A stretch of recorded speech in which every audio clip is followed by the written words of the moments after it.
النساء آیت نمبر 46 کا بیان۔ اعوذ باللہ من الشیطان الرجیم، بسم اللہ الرحمن الرحیم۔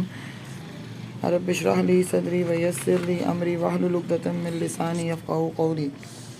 السلام علیکم ورحمۃ اللہ وبرکاتہ۔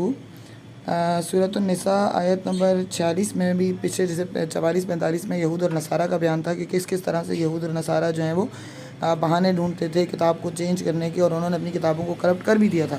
سیم ایز وہ قرآن کے بارے میں بھی ان کا، کیونکہ ان کو پتہ تھا، they were the people who were 100% sure that کہ نبی کریم صلی اللہ علیہ وسلم اللہ تعالیٰ کے آخری نبی ہیں، کیونکہ ان کی کتابوں میں یہ بات پہلے سے موجود تھی۔ لیکن انہوں نے اپنی کتاب کے اندر جو ہے وہ لفظی اور معنوی دونوں قسم کی تبدیلیاں کی۔ اب یہاں پر ہماری سراؤنڈنگ میں کچھ لبرل قسم کے لوگ ہیں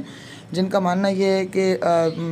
پچھلی جو کہ ڈیوائن بکس ہیں یعنی تورات اور یا زبور وغیرہ، ان کے اندر معنوی تحریف ہوئی ہے لیکن لفظی تعریف نہیں ہوئی، تو انہیں جو ہے وہ اس بارے میں خود ریسرچ کرنی چاہیے، کیونکہ اب تو یہود اور نصارہ کے اپنے علماء، ان کے اپنے اسکالرز اور ان کے اپنے مونکس اور پریسٹ یہ کہتے ہیں، اس بات پہ اگریڈ ہیں کہ ان کی کتابوں کے اندر تحریف ہوئی ہے، جو کہ لفظی بھی ہے اور معنوی بھی ہے۔ اور سب سے بڑی تحریف انہوں نے اس وقت جو نبی کریم صلی اللہ علیہ وسلم کے ایڈوینٹ کے بعد یعنی ان کے آنے کے بعد کی تھی، وہ نبی کریم صلی اللہ علیہ وسلم کی اپیرنس کو لے کر تھی، یعنی ان کے ظاہری حلیے کو لے کر تھی، کیونکہ تورات اور انجیل کے اندر جو نبی کریم صلی اللہ علیہ وسلم کا حلیہ بتایا گیا تھا، حلیہ مبارک بتایا گیا تھا، وہ کچھ اور طرح سے تھا کہ وہ جو ہے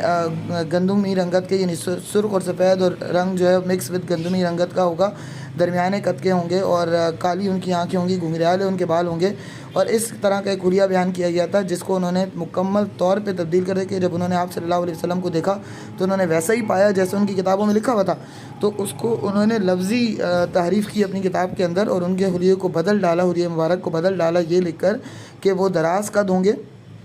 گورے چٹے ہوں گے اور نیلگوں چشم یعنی نیلی آنکھوں والے یا کسی بھی طرح کی کلرڈ آئیز والے ہوں گے، اور ان کے جو ہیں وہ سیدھے بال ہوں گے جو کہ لٹکتے ہوں گے ان کے کندھوں پر۔ تو یہ بہرحال انہوں نے اس قسم کی کچھ چینجنگ کی، یہ اس لیے تھا تاکہ لوگ جو ہیں اگر ان کی کتابوں کو پڑھ کر، جیسے اوس اور خزرج بڑے متاثر تھے یہود سے اور نصارہ سے، کیونکہ ان کے ساتھ رہا کرتے تھے مدینہ میں، بعد میں انہوں نے سب سے پہلے جو کہ جن کو بعد میں انصاری کا نام بھی دیا گیا تھا یعنی ہیلپرز کا، تو نبی پلیجز آف عقبہ کے بعد انہوں نے آپ صلی اللہ علیہ وسلم کو مدینہ بلایا، اور بیسیکلی مدینہ کے اندر پہلی اسلامک کمیونٹی کی بنیاد ہی وہی لوگ بنے، تو وہ لوگ بڑا فیل کرتے تھے اس بات کو کہ ان کے پاس کتابیں آتی ہیں اور ہمارے پاس کوئی اللہ نے اپنی کتاب نہیں بھیجی اور کوئی نبی نہیں بھیجا، تو اس چیز کو لے کر وہ بڑا جو ہے وہ پریشان رہا کرتے تھے۔ تو اور انہیں لگتا تھا کہ اگر آخری نبی آیا، جیسے کہ یہود اور نصارہ اس بارے میں بات کرتے ہیں، تو یہ لوگ تو ان کو پہلے مان لیں گے کیونکہ یہ ہم سے زیادہ کتاب کی نالج رکھتے ہیں، ہمیں تو پتہ بھی نہیں چلے گا کہ آخری نبی کب آیا اور وہ کیسے ہوں گے۔ تو اس چیز کو دیکھتے ہوئے انہوں نے، یہود اور نصارہ نے اپنی کتابوں کے اندر نبی کریم صلی اللہ علیہ وسلم کی آنے کی نشانیوں سے لے کر ان کے حلیہ مبارک سے لے کر ہر چیز بدل ڈالی، یعنی معنوی اور لفظی دونوں قسم کی تحریف کی۔ اب اللہ تبارک و تعالیٰ آیت نمبر 46 میں ارشاد فرماتا ہے، من الذین ہادوا، وہ لوگ یعنی جو یہودی ہیں، یحرفون الکلمہ، وہ بدل ڈالتے ہیں بات کو۔ کلیمہ کا ورڈ یہاں پر میکسیمم جو مفسرین کرام ہیں وہ کہتے ہیں کہ کلیمہ کا ورڈ جو یہاں یوز ہوا ہے نبی کریم صلی اللہ علیہ وسلم کے حلیہ مبارک کے لیے استعمال ہوا ہے کہ انہوں نے بدل ڈالا اس کو۔ من الذین ہادوا یحرفون الکلمہ، تو وہ لوگ یہودیوں میں سے جنہوں نے بدل ڈالا بات کو، عن مواضعہ، اس کے اصل ٹھکانے سے، یعنی پروفٹ محمد صلی اللہ علیہ وسلم کے حلیہ مبارک کو بدل ڈالا مکمل طور پر۔ وَيَقُولُونَ، اور وہ جب بات کرتے ہیں نبی کریم صلی اللہ علیہ وسلم سے تو کیسے کرتے ہیں؟ وَيَقُولُونَ، اور وہ کہتے ہیں، سمعنا، ہم نے سنا، وَعَصَيْنَا، اور نہ مانا، یعنی برملا وہ کہہ رہے ہیں کہ ہم نے سنا، ہم نے آپ کی بات سنی لیکن ہم آپ کی بات نہیں مان رہے۔ وَاسْمَعْ غَيْرَ مُسْمَعٍ، اور یہ کہتے ہیں کہ ہم نہ سنائے جائیں، مطلب ہمیں کوئی انٹرسٹ نہیں ہے آپ کی بات سننے میں، تو ہمیں مت سنائیں اور ہمیں سنانے کی کوشش بھی مت کریں۔ بظاہر نبی کریم صلی اللہ علیہ وسلم کے ساتھ بیٹھا بھی کرتے تھے، اور کیونکہ بہرحال ان میں منافقین بھی بہت تھے، بیٹھا بھی کرتے تھے، لیکن ان کا پرپس کیا ہوتا تھا کہ مطلب جسے ہم کہتے ہیں نا کہ لیٹ اٹ گو، ہم سن کے کیا کریں گے، تو اس طرح کی ان کا بیہیویئر ایسا ہوتا تھا کہ ہمیں نہیں سننا، ڈو ناٹ میک اس لسن، ہمیں سنانے کی ضرورت نہیں ہے، پلیز ہمیں نہیں سننا، یعنی ان کا بیہیویئر کچھ اس قسم کا ہوتا تھا۔ لیم بِأَلْسِنَتِهِمْ، وہ اپنی زبانوں کو موڑ توڑ کے باتیں کرتے تھے، وَطَعْنًا فِي الدِّينِ، اور دین میں عیب لگاتے تھے، یعنی اپنی طرف سے زبانوں کو توڑ مروڑ کر باتیں کرتے تھے، بظاہر بھی اور جو ہے وہ چھپ چھپ کر بھی۔ ولو انہم اگر اس کی جگہ قالو وہ کہتے سمعنا ہم نے سنا، واطعنا اور ہم نے مانا، واسمع اور آپ بھی ہماری بات سنیے، وانظرنا اور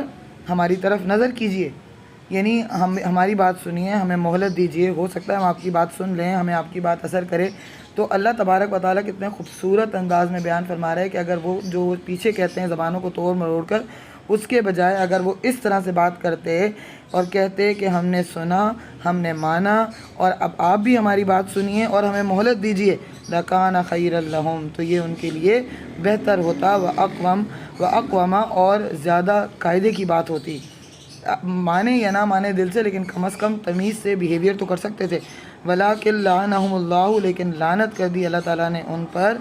بِكُفْرِهِمْ ان کے کفر کے سبب، یعنی اللہ تعالیٰ خوب جانتا ہے ان کے دلوں کے حال کو، چاہے وہ منافق کیوں نہ ہو۔ فَلَا يُؤْمِنُونَ پس ایمان نہیں لائیں گے ان میں سے، إِلَّا قَلِيلًا مگر تھوڑے سے، یعنی اگر آپ کو اب بھی ایکسپیکٹیشنز ہیں ان سے